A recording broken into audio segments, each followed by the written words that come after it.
பொருளோடு புகழைத் தந்து போற்றிடும் வாழ்வைத் தந்து வருங்காலம் அனைத்தும் செல்வம் வரும் காலம் ஆக்கி வைத்து பெருமைகள் வழங்க வேண்டும், பேரருள் கூட்ட வேண்டும்.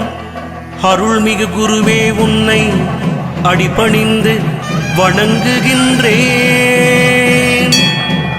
வருடம் ஓர் ராசி வீதம் வட்டமாய் சுழன்று வந்தே தருகிற பலனை நாங்கள் தங்கமாய் ஏற்றுக்கொள்வோம்.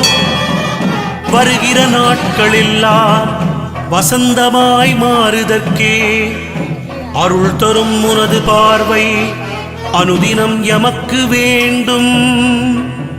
குருவே நீ பார்த்தால் போதும் கோடியாய் நன்மை சேரும்.